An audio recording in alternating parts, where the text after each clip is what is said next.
Mes chers compatriotes, dans quelques heures, nous dirons adieu à l'année 2019.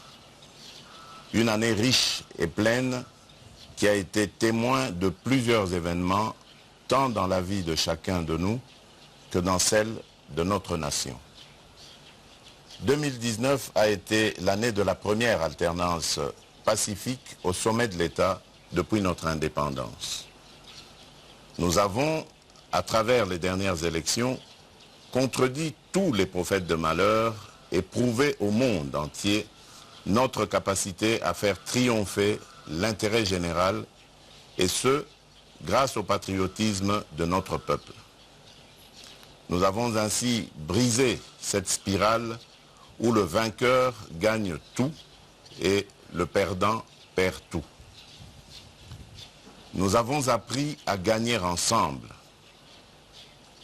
Je tiens ici à féliciter les uns et les autres pour l'amour de la patrie éprouvée et pour avoir fait grandir notre démocratie. Mes chers compatriotes, l'aube de la nouvelle année nous trouvera encore engagés sur le front à Beni, Butembo, dans le nord Kivu, dans les hauts et moyens plateaux de Minembwe, au sud Kivu, et dans quelques contrées du pays, contre les forces négatives, terroristes et groupes armés qui s'érigent en obstacle pour le retour effectif de la paix sur l'ensemble du territoire national.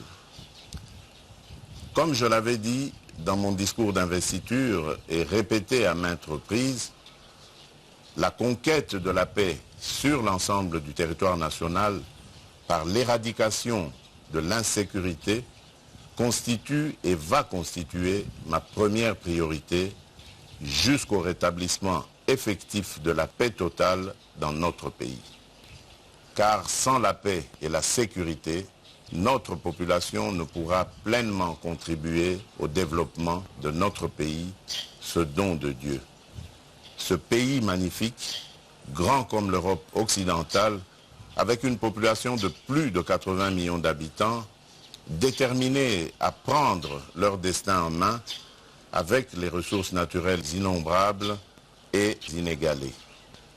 Croyez-moi, ensemble, avec foi en Dieu, déterminés, regardant dans la même direction, nous allons vaincre la pauvreté.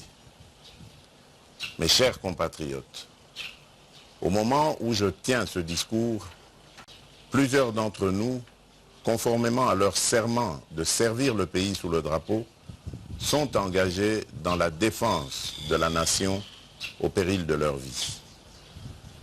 Par devoir, ils ne peuvent communier avec les membres de leur famille. La patrie leur restera reconnaissante. Mes pensées vont également à ceux de nos compatriotes qui ont perdu leurs proches. Certains sont, jusqu'à cette veille du Nouvel An, dans l'insécurité, dans l'errance et dans la colère de subir les effets néfastes de ces conflits imposés par les forces négatives et terroristes. La République ne les abandonnera jamais. Nous allons continuer à engager la lutte contre ces forces du mal jusque dans leur dernier retranchement.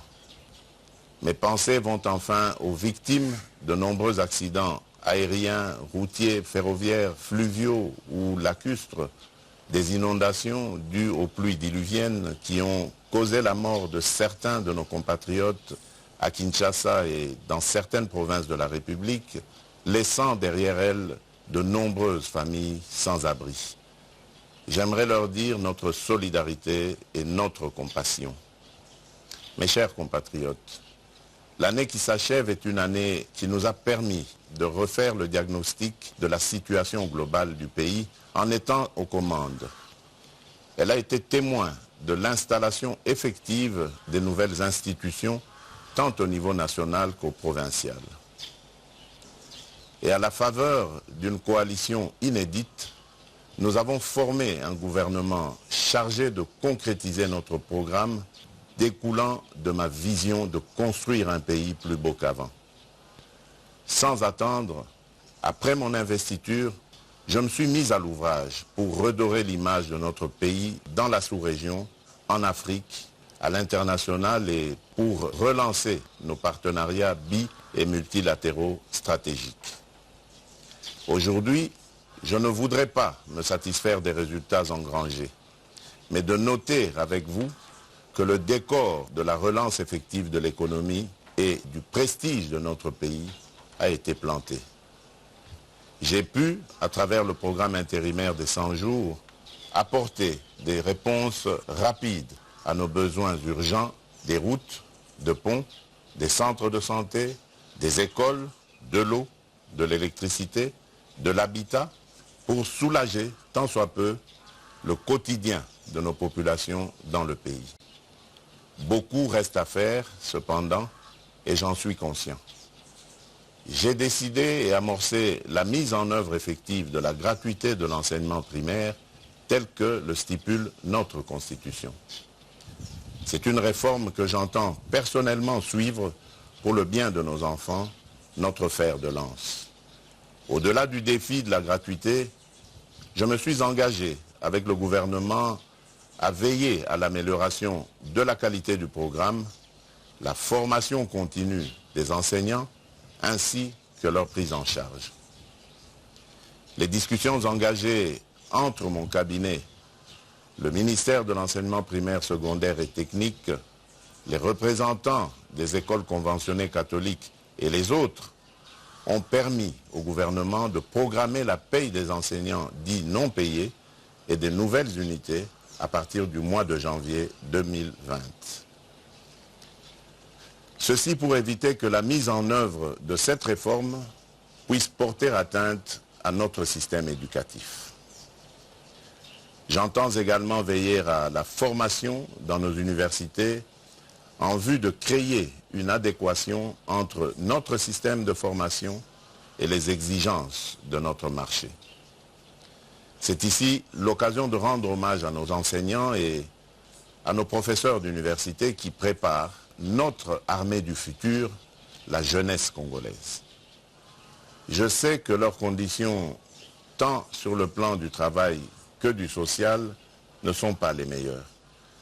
Nous y apporterons des solutions idoines à l'issue des états généraux de l'enseignement universitaire et supérieur que j'entends convoquer au cours de cette année qui vient. Je remercie aussi les parents qui ne cessent de consentir des sacrifices pour une meilleure formation de nos enfants.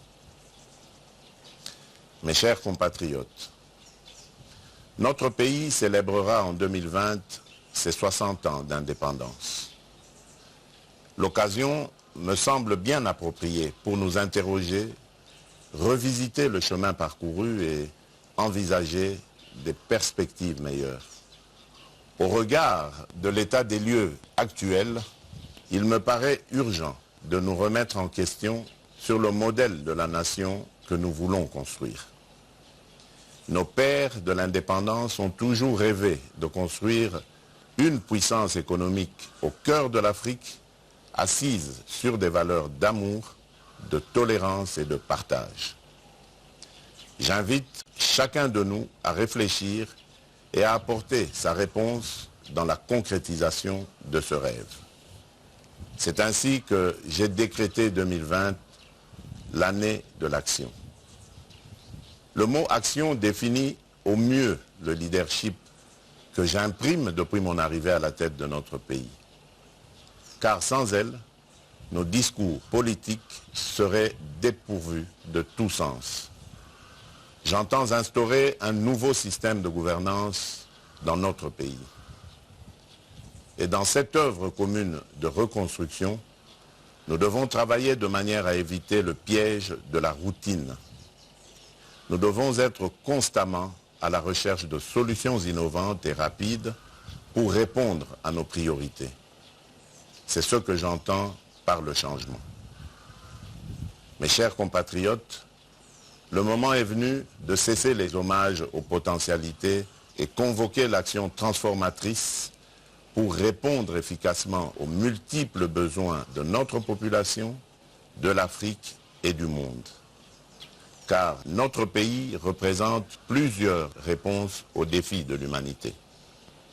Dans ce cadre, dans un esprit de cohésion nationale, avec l'implication de toutes les institutions, chacune dans ses prérogatives et à l'accompagnement de notre peuple, nous parviendrons à relever ces défis et à léguer à la postérité un pays compétitif.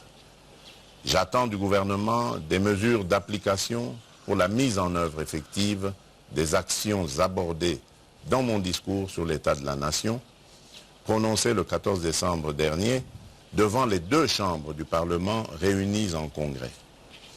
À ce propos, j'ai instruit la transmission du Premier ministre du tableau de bord reprenant toutes ces actions pour leur réalisation. Je n'ai pas besoin de rappeler ici que ces actions constituent des réformes profondes que j'entends réaliser dans les différents secteurs de la vie nationale. Toutes ces actions ne peuvent réussir sans un changement profond de mentalité. Ceci exige un engagement personnel et collectif dans la poursuite de l'intérêt général. Aucun pas décisif ne peut s'accomplir sans sacrifice. Nous devons apprendre à renoncer aux satisfactions immédiates pour des réponses pérennes et durables. Mes chers compatriotes, en tant que votre capitaine dans ce défi pour la reconstruction, je vais m'assurer de créer les conditions pour que chacun de vous puisse, avec son talent et dans sa sphère de compétences, jouer activement son rôle. À intervalles réguliers, je ferai des évaluations de l'action du gouvernement pour m'assurer de l'atteinte des objectifs décrits dans le tableau de bord vous présenté. Des sanctions positives et négatives s'en suivront. Dans ce cadre, le Parlement et la justice sont invités, chacun en ce qui le concerne, à user de leurs prérogatives respectives sans entrave aucune. Ils peuvent compter sur moi.